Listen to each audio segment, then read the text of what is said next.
Please put your hands together for Marty, the Meatman, Sosnowski.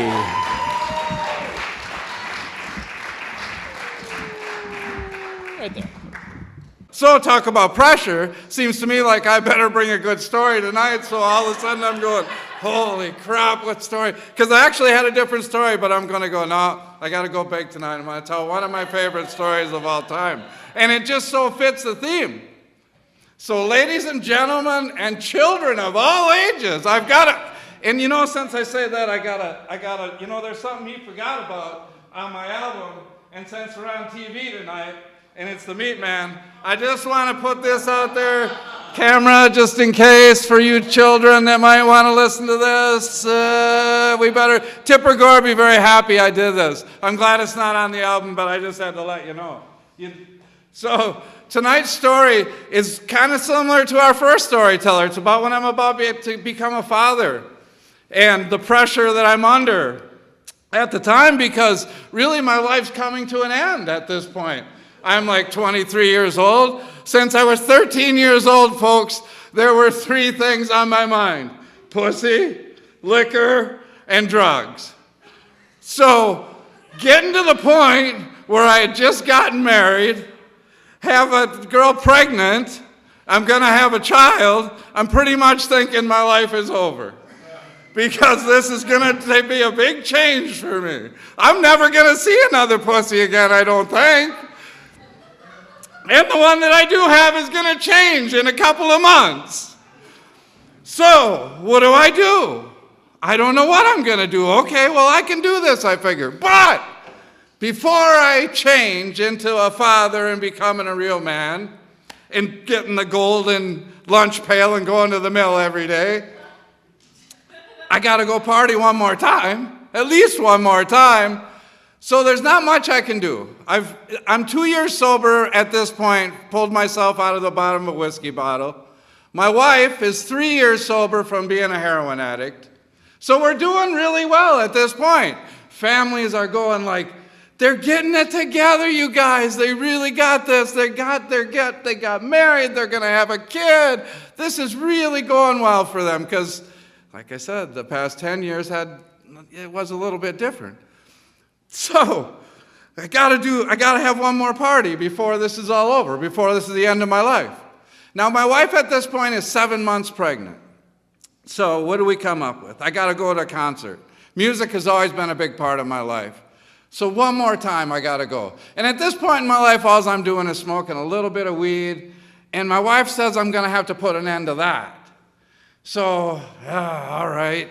Well, I'm going to make one of those promises that I probably won't keep, but I'll give it a whirl. But before I do, we got to go to one more concert so I can get stoned and be at a rock and roll concert one more time before the end of my life. So, there's not much going on. This is a long time ago. It's the late 70s. Blue Oyster Cult's coming to town. Well, that's about as good as it's going to get. In the early 70s, they were one of my favorite bands, so that's what we're going to do. We're going to go to Blue Oyster Cult. We're going to get stoned and have a good time, and she's going to agree to go along with this. Going to be our last big party.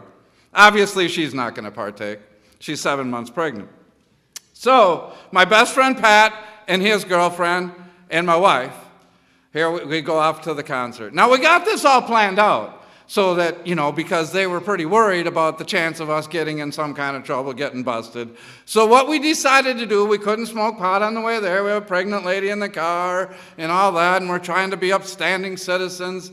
So we decided what we're going to do is we're going to pack one pipe full of some really good weed. We're going to take that into the concert, and at the opportune moment, we will smoke that, get stoned, and have the time of our life, and that's going to be the end of my life. Okay. So, in the 70s, you didn't want to get caught with weed, for sure. This was no fucking around, you know? So, somehow we talked my wife, who's pregnant, into taking it in for us, because who's going to search a pregnant woman? Oh, she didn't like that, but she did it. So, okay. So, we get into the concert. Cheap Trick's the opening band. Now, I call this story, I hate fucking Cheap Trick. And this was just the beginning of my hatred toward that fucking band. I ended up working in the rock and roll business. I have a lot more stories about Cheap Trick. But this was the first time that they affected my life in a negative way. So they're the opening act. So we get into the show, and in these days, it was at a big arena. The floor's open. There's no chairs on the floor. It's just standing room on the floor. So most people went to the floor. There was like 2,000 or 3,000 people on the floor. The place was packed. I'm pretty sure it was sold out because Blue Oyster Cult and Cheap Trick were both huge at the time. So there's like 2,000 or 3,000 people on the floor. We get my wife, the hockey boards are still up. It was in the wintertime, right around Christmas, New Year's. The hockey boards are up. They took the glass down. So we're on the floor. And you know how they have the doors to get in and out of the hockey rink. So we get into the show, and we strategically place my wife and her friend right in the back by one of the hockey doors so we could find them when we needed to. And they didn't really want to be up front anyway. Now, what you need to know is this comes to be an important part of the story here in a couple minutes. So Cheap Trick gets done, finally, and we decide, okay, well, before they're done, we're going to go smoke our weed. And so before they got done playing, because everybody's standing up, the trick was you go into the crowd, about 10 people. And in those days, people would help protect you from anybody seeing you. So people all gathered around us. Me and my friend Pat were sitting there smoking our bowl. Oh, man, we're doing fucking Cheap Tricks. They suck. But they're doing their encore. We're smoking our pot. And I'm sitting there, and I'm taking like the last hit of weed out of this pipe. And I look, and I'm facing the stage. My friend Pat is facing me. There's thousands of people around us. He's looking the other way, and all of a sudden his fucking eyeballs get this big around. I'm not kidding you. And boom, he takes off into the crowd. And simultaneously, some Dick Tracy bastard from behind me, bam, down on the ground I go, got the pipe in my hand. He's got a knee in my back, and he's fucking giving me some cop instructions about, oh my God. And there's like 4 of them, and they're coming in a line, and the guys behind them, I hear them say, well, who else? And they just grab the kid next to me. So they grab this kid next to me, they grab me, and they're dragging us out of the crowd, and they're getting us out of there in a hurry, because in those days, the crowd would get testy, and they would start to, so they got us, they're fucking dragging us out of there. And like I said, I had my wife strategically placed by that door. Well, where the fuck do you think they're taking us? We're heading right for that fucking door. And they got me, they got 2 cops on me, and they got some kid behind me kicking and screaming about, I didn't do a fucking thing, man! And they're dragging us, and all of a sudden, here I see my pregnant wife coming up, and they're dragging me that way. And for those of you who know what the hairy eyeball is, you've never seen. You have never, ever seen a look on a woman's face like I saw that night. And they took me right by her with this kid behind me. And I'm just going like, oh boy, Happy New Year's, honey. So they take me, and her and her friend are going like, what the fuck? And her boyfriend wasn't with me anymore. And we went into the crowd together. And they're like, oh my God, and I'm going, what the fuck am I gonna do? So they haul me into this room where they keep all the people that they've arrested. And they get us in there, and they fucking chain me to this bench, which at this point in my life is not something that I haven't experienced before. I'm chained to this fucking bench, and this Dick Tracy guy's telling me how much fucking trouble I'm in. And he's telling me I'm in all this fucking trouble and all this shit.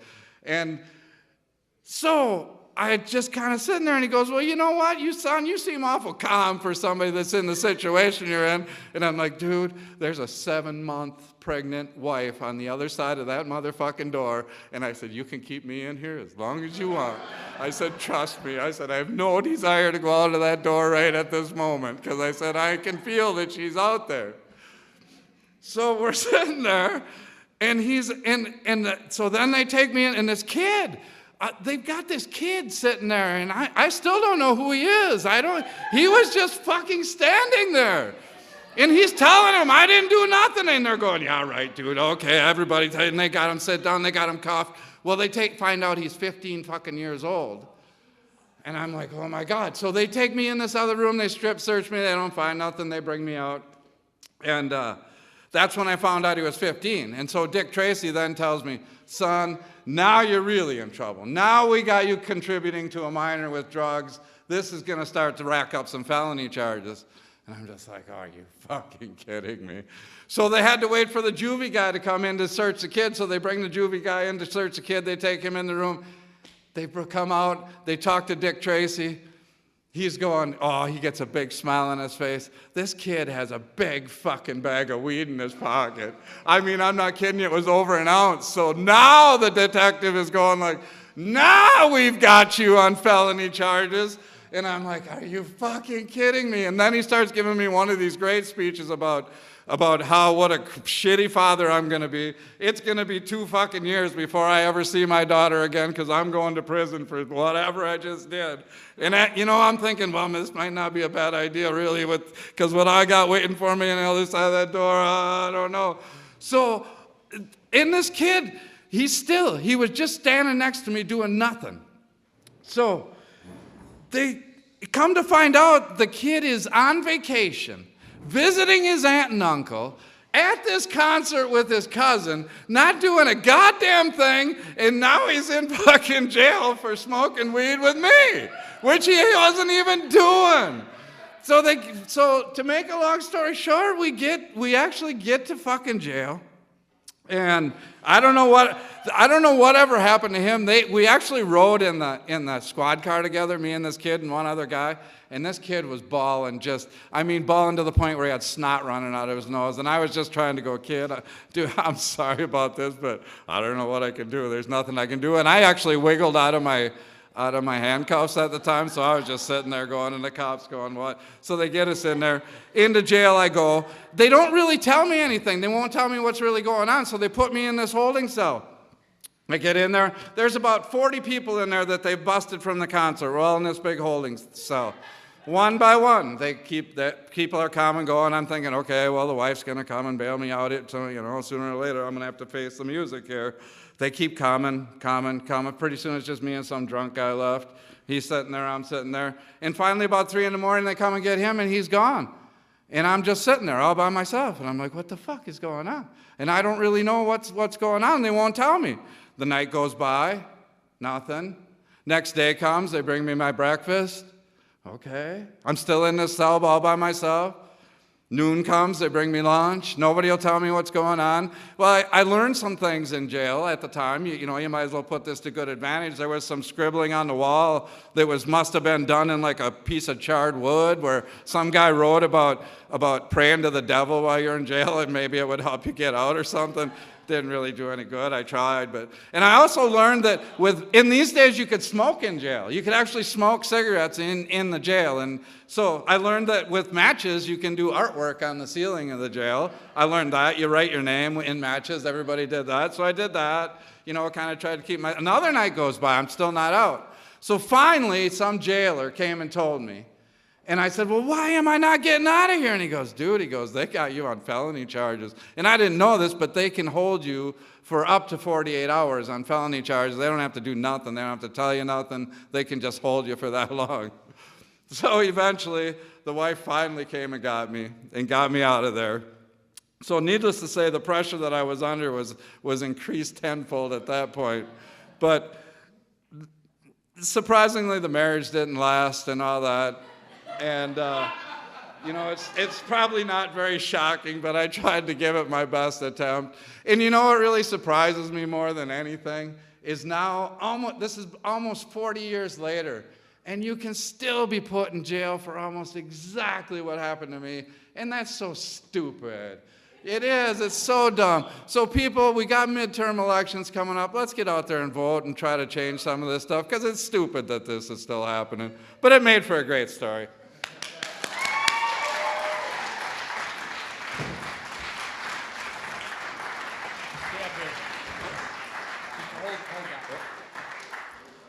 Thank you, Marty.